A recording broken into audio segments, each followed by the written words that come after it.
donde ha permanecido 6 meses. En diciembre pasado, recordará la audiencia, estuvo ya aquí para presentarnos el que es hasta ahora su último libro, La máquina del mundo. Teniente Coronel Ruiz Lima, buenos días. Gracias por haberse acercado hasta esas horas, hasta los estudios de Radio Nacional de España en la Casa de la Radio. Muchas gracias, Emilio. La verdad que para mí es un placer y sobre todo hablar de estos temas, unos temas que poco a poco se están conociendo, pero quiera que no, en España y los españoles pues no lo conocen mucho. A pesar de todos sus problemas estructurales y coyunturales, ahí sigue en pie Mali, ahí siguen los soldados europeos de UTM Mali, comandados por el general de brigada Santiago Fernández Ortiz Repiso, con el que ha estado usted en estos meses de misión. Han sido intensos, este medio año ha sido intenso en el cuartel de Culicoro, ahí a orillas del río Níger.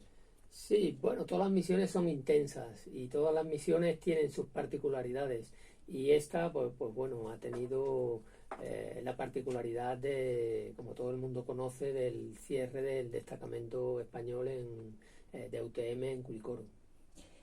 Para situar a la audiencia, tal vez deberíamos describir Culicoro, la Academia Militar de las Fuerzas Armadas malienses, a unos 50 kilómetros de la capital de Bamako. Son muchas hectáreas a orillas del río Níger, como decíamos antes. No sé si habrá cambiado mucho desde la última vez que estuve allí, pero si mal no recuerdo había una zona para los europeos y otra más extensa en la que los soldados malienses vivían con sus familias, los niños, las mujeres cocinaban al aire libre en ollas gigantescas. ¿Sigue todo así o ha cambiado? Y con los ojos del escritor, ¿cómo nos describiría esas vidas, esas estampas cotidianas en Culicoro? La verdad es que no ha cambiado mucho. Yo estaba allí en 2014, 2019 y ahora en 2023. Y la base no ha cambiado mucho. Es una base donde están los malienses, es la Escuela de Estado Mayor maliense y además la academia. Es una base de referencia para el Ejército de la Fama.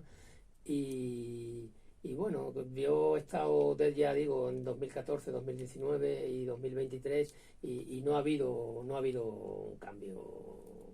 Sigue igual. Había una parte para la zona de UTM y otra para la zona de Fama.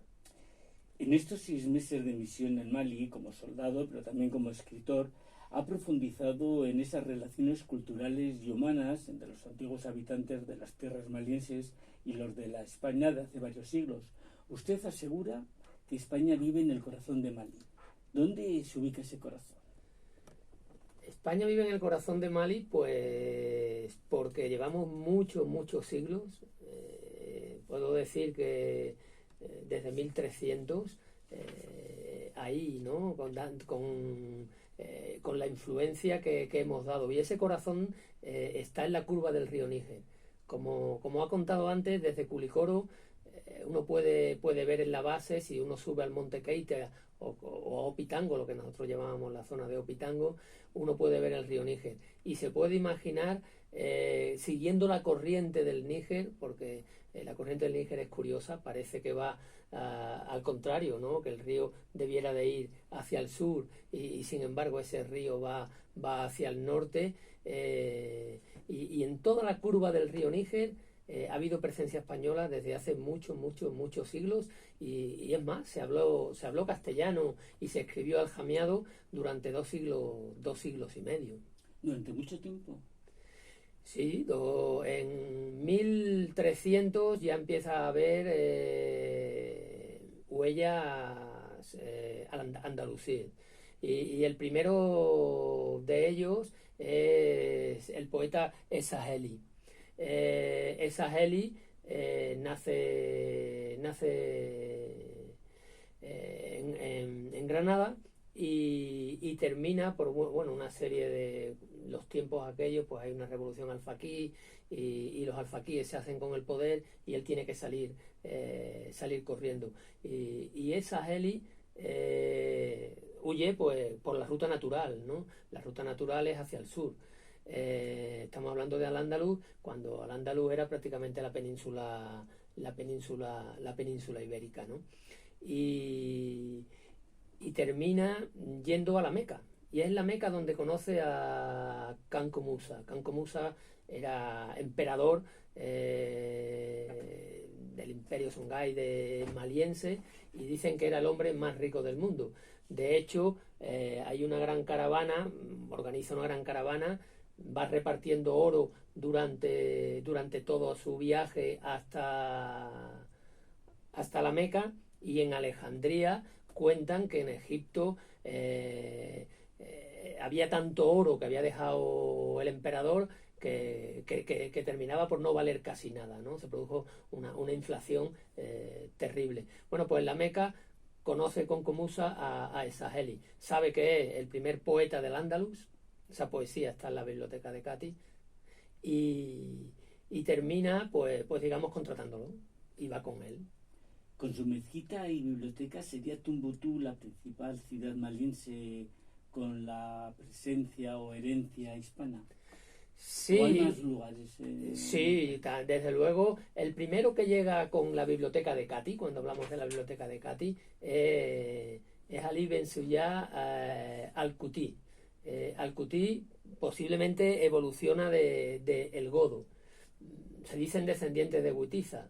El último heredero es Ismael Diadé Aidara, que digamos que es el guardián de la biblioteca, y él comenta que él es descendiente de Witiza. Ellos son descendientes de Witiza y guardianes de la biblioteca. Y Ali Ben Ziyad tiene que huir de Toledo, es que es toledano. Cuando hablamos de este tipo de personas, aunque se llama Ali Ben Ziyad, pero era totalmente bilingüe. En Toledo en ese momento eran totalmente bilingües. De hecho, tenemos las jarchas que se escriben la mitad en árabe y los dos últimos versos en castellano, ¿no? Y tiene que huir después de los sucesos de Toledo, donde hay una persecución, porque estamos hablando del año 1467, 1468, donde hay, pues bueno, por la corona española hay una lucha fratricida enorme. Él se pone en contra de la reina Isabel, cuando Enrique IV, pues bueno, dicen que está sin descendencia, aunque su hija Juana, que se casa con el rey de Portugal, pues también aspira a la corona, y tiene que huir después de los fuegos de la Magdalena, donde incendian más de 1000 casas. Y él se lleva su más preciado tesoro, que es su biblioteca. Son 400 volúmenes que se lleva, y hace lo mismo que había hecho Esageli. Él va hacia el sur, pasa el desierto, llega a Mauritania, y de Mauritania llega a la curva del Níger. Pero no lleva a Tombuctú, él llega a Gumbu. Y en Gumbu se queda. Él se casa allí con una princesa Songhai, y a partir de ahí emparenta con los Songhais. Los Bambara y Dogoes son dos de las principales tribus etnias que pueblan Mali, pero hay más. Por ejemplo, el pueblo Arma. ¿Quiénes son? Bueno, el pueblo Arma pueden tener tu sangre y la mía. Es decir, podemos compartir sangre, pero con total naturalidad. Porque el pueblo Arma procede de los soldados españoles que van a la conquista del Imperio Songhai y que lo conquistan. ¿Y quién lo conquista? Pues Yuder Pachá. Que Yuder Pachá se llama Diego de Guevara y había nacido en Almería, en Cuevas de Almanzora. Es una historia curiosa la de Yuder Pachá, porque a él como todo el mundo sabe, hubo los piratas berberiscos durante el siglo XVI, XVII, pues tenían una gran actividad. Se dedicaban al comercio de carne, al comercio de hombres, al comercio de esclavos. Y todo lo que las costas españolas pues estaban bastante asediadas por los piratas berberiscos. Y Diego de Guevara, cuando era niño, es hecho prisionero por los piratas berberiscos y es vendido en Tánger. Y allí lo compra Albert Malik, que es sultán de Marrakech. Llega de mano a mano hasta el sultán, es castrado, es esclavo, pero debía de ser con una personalidad apabullante porque le dan una educación tanto administrativa como militar. Se hace cargo de él el sultán, interviene incluso en la batalla de Alcázar-Quibir, la batalla donde el sultán de Marrakech pues destroza a los ejércitos portugueses, ¿no? Tenemos Teniente Coronel Ruiz Lima como escritor. Recuerdo a la audiencia que usted es filólogo de formación. ¿Qué podemos encontrar, aparte del Saheli, en esa gran biblioteca de Catí? Bueno, en esa gran biblioteca de Catí En tenemos Tombuctú. la biblioteca de Catí. En Tombuctú hay muchas bibliotecas, ¿eh? Hay más de 40, se cuentan 42 bibliotecas, pero hay mucho más. Y en todas hay huellas andalusíes. Lo que ocurre es que la de Catí, como es la biblioteca que viene de Toledo, pues tiene pues todo el derecho andalusí, tiene, bueno, toda la filosofía, tanto Platón como Aristóteles, la ciencia, y luego la biblioteca de Catí tiene una cosa muy buena, que se encarga Ali Ben Ziyad, Al-Qutí, el jurista, el godo, se encarga de hacerlo, que es que tiene anotaciones en los mismos libros. No hace anotaciones aparte, entonces el papel era caro y era un hombre que va huyendo, pero va comprando libros. En Ceuta compra un libro y aparece ahí, cuando él ve la boca ya de África, una anotación donde dice que compré este libro de manera legal por 245 miscales, que son unos 220 gramos de oro, a lo que equivalía, porque ahí era el oro lo que se movía. Y a partir de ahora quiero un poco de paz y a ver si me da esa paz, decía más o menos, en el país de los negros, ¿no? Él va buscando Tombuctú, pero él busca Tombuctú porque Tombuctú es un faro. Tenemos la biblioteca de Alejandría en el siglo I, y ahora tenemos en el siglo XII, siglo XIII Tombuctú. Como ya he dicho, hay unas 40 y tantas bibliotecas y luego también había unas 40 madrazas. Era donde mejor se estudiaba el Corán, y a partir del Corán pues toda la literatura. De hecho, la lectura coránica y la lectura de libros que todavía se lee, pero no solo en lo que es la curva del Níger, sino también en Mauritania, que hay bibliotecas, también en Andalucía, que las hay. Se lee todavía a Al-Qurtuba. Al-Qurtuba era el principal imán y escritor de escritura religiosa, y sin embargo era de Córdoba, ¿no? Y se sigue leyendo y se sigue estando. Por eso creo yo que esas raíces, llamémoslas ibéricas, ¿no? Porque españoles somos todos. Hispania, cuando uno lee a Emilio García Gómez, un gran arabista y un sabio, pues yo le oí en una conferencia hace 14.000 años, porque ya tenemos una edad, decía que bueno, que Hispania, eso de que viene de tierra de conejos, no, eso posiblemente viene de Hispalis, lo que es Sevilla, que nosotros decimos ahora Hispalis, ¿no? Y porque el sufijo is en castellano cambia al a, ¿no? Y hay múltiples ejemplos. Y Hispania, los primeros que utilizan la palabra Hispania no son los castellanos, no son los leoneses, no son el reino galaico portugués, es el reino andalusí. Y ellos utilizan la palabra Hispania y viene de ahí, ¿no? Y la primera vez que se utiliza la palabra Hispania en castellano es con el rey Alfonso X, en 1272, con la crónica general la historia general de España, ¿no? De Hispania en su momento. Entonces sí que tenemos unos grandes vínculos con esos hombres que salen de Córdoba, salen de Granada, o Diego de Guevara, que sale de Almería, pero no porque quería, sino porque lo secuestran los piratas berberiscos y llegan a Tombuctú y conquistan Tombuctú. ¿Cómo y cuándo se perdieron esos vínculos de Hispania con Malí, en esa curva del río Níger? Bueno, a partir de Yoder Pachá va con 4.000 españoles, casi todos eran moriscos, y también había veteranos de Flandes, de la guerra de Flandes, que eran los arcabuceros. De ahí la etnia arma. La etnia arma viene porque esos arcabuceros portaban un arma y gritaban arma. Dicen que hay dos versiones, una que gritaban arma, que creo que es la más verosímil, y la otra que se llamaban ar-rumi en árabe, que era arcabucero, que era el que llevaba un arma. Y ellos en la batalla de Tindibi conquistan, primero llevan a Gao, el reino de Songhai estaba en Gao, llegan a Gao, Diego de Guevara, Yuder Pachá, se había islamizado al nombre de Yuder Pachá, conquista Gao, y él dice bueno, la verdad es que no hay nada en Gao, ¿no? Uno va allí, es como cuando uno va por las tierras de Mali, ¿no? Yo que he estado allí, pues vas, ves los pueblos, ves, no hay calles, no hay carreteras asfaltadas, no hay calles asfaltadas, no hay, pero sin embargo hay otro tipo de riqueza, ¿no? Cuando llega a Tombuctú le pasa lo mismo, ¿no? Tombuctú es un sitio que si no la ves con ojos de que te guste la literatura, la historia, posiblemente te defraude.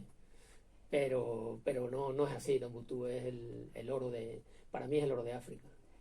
Eutime Mali, en la que acaba de estar usted desplegado, teniente coronel Norberto Ruiz Lima, se inicia tras el intento de golpe de Estado yihadista en 2012, pero entonces el mundo estaba totalmente inmerso en solucionar esa crisis de seguridad, y un crimen contra la cultura en la gran mezquita de Tombuctú nos pasó desapercibido a todos por las urgencias del momento. ¿Qué ocurrió? Bueno, ahí cuando entran los yihadistas, extremistas, islamistas, y que bueno, todo se va desencadenando pues desde la caída de Gaddafi, el ISIS, el Estado Islámico, todo eso tienen mucho que ver. Pero cuando ellos entran, ellos son extremistas, y claro, hay detalles que no pueden permitir. Por ejemplo, que haya un túmulo de más altura que la tumba del profeta, ¿no? Eso no puede ocurrir. Y había un túmulo que lo era, y era de Sidi Yahya al-Tutila al-Andalusí. Con decir al-Andalusí ya sabemos de dónde era. Era de Tudela, Navarra, y era el hombre más santo y el máximo imán que tenían allí en Tombuctú en el siglo XIII, ¿no? Este hombre llega hasta Tombuctú, este hombre empieza con las escuelas coránicas, ya digo que para ellos era un faro, empieza y le hacen un túmulo que tiene una determinada altura. Cuando llegan los yihadistas, pues no les gusta ese túmulo y lo destrozan y lo hacen más bajo. No les gusta la puerta, que era una puerta, la puerta de la mezquita, que era una puerta que parecía que tenía más valor que otra que ellos consideraban, pues bueno, tipo talibán, y también la vuelan. Y bueno, estas cosas pues sí que cuando estuve en Adana, allí en Turquía, me contaron que vi la mezquita, y claro, y entramos en la mezquita, y es una mezquita preciosa, pero me contaron que tenía más minaretes, que cuando la construyen tenía, me parece que era 8 minaretes, ahora no recuerdo el número exacto, y entonces la de la Meca tenía 6. ¿Y qué ocurre? Que dijeron, bueno, esto no puede ser. Afortunadamente nos destruyeron los de la mezquita de Adana, que yo recomiendo que la vean. Es un sitio precioso y donde uno puede ir siguiendo las suras por los jardines exteriores. Pues construyeron otras 3, y entonces a partir de ahora ya la mezquita con más minaretes pues la de la Meca. Y bueno, a mí me parece bien siempre que no haya destrucción, ¿no? Y ahí sí que la hubo, y sobre todo el problema de la biblioteca de Cati. Cerca de Adana hay varios compañeros suyos en la base de Incirli. Sí, ellos están con los sistemas Patriot y están haciendo un gran trabajo desde hace bastantes años. En Radar 3.0 hemos conversado en varias ocasiones con usted, teniente coronel Ruiz Lima, sobre sus libros Soldados, daguerrotipos literarios sobre soldados españoles en diferentes misiones internacionales, y una de esas historias precisamente ocurrió en Mali con el comandante Franco, hoy teniente coronel. ¿Habrá segunda parte de Soldados con nuevas historias? Sí, yo creo que sí, pero no porque yo me dedique a hacer este tipo de literatura. Mi literatura es una literatura, pues bueno, es novela, también escribo relatos, pero creo que estas historias de soldados de ahora que conocer.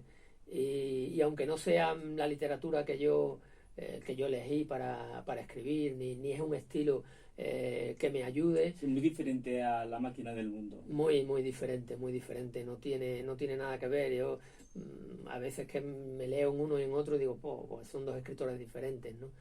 Pero, pero yo creo que tenemos que poner en valor todo ese trabajo y esas acciones y esos hechos de armas de soldados españoles que a día de hoy están ahí, que no son soldados de la guerra de África, del siglo XIX, de la guerra de la independencia, que también hay que continuar escribiendo. Yo creo que la literatura tiene que ganar un hueco, porque aunque la historia y los historiadores nos cuenten lo que puede ser la verdad, porque al fin y al cabo uno tiene que fiarse de lo que está escrito de antes o de las piedras que uno descubre en arqueología, pero luego la literatura va fijando y yo creo que la literatura tiene que fijar. Yo pondré ese segundo libro para que la gente conozca esas historias que a día de hoy pues están un poco dormidas, claro. La historia de la relación de España con Mali protagonizará su siguiente trabajo literario. Tengo un libro de relatos y el siguiente trabajo literario va a ser un libro de relatos. He empezado porque mi primera misión fue en el año 1994 en Bosnia. He empezado con Bosnia, con un relato sobre el incendio de la biblioteca de Sarajevo, porque en el 2018 volví a estar allí. Fui a la biblioteca. Ya no es biblioteca, porque el Departamento de Comunicación, con motivo de los 25 años de Bosnia, hizo un libro que era Misión Bosnia, la ruta de los españoles. Y ese libro, pues bueno, una vez que volví a Bosnia en el 2018, ya estuve allí tranquilo, volví a Sarajevo, volví a Mostar, volví a Jablanica y dije, me voy a llevar este libro, que ya que tiene mi nombre, pues me lo voy a llevar. Y me lo llevé y fui a la biblioteca.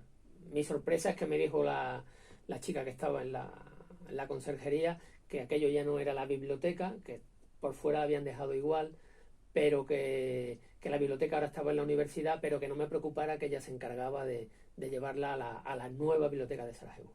Entonces el primer relato es ese, y de Mali también tengo dos relatos de hechos de personas de allí, ¿no? Que uno va siguiendo, va tomando notas y no entiende por qué una persona va con un ataúd por todos lados, ¿no? Pues eso, ¿no? Ese es mi siguiente libro y sí que va a entrar Mali. Me contaron una historia que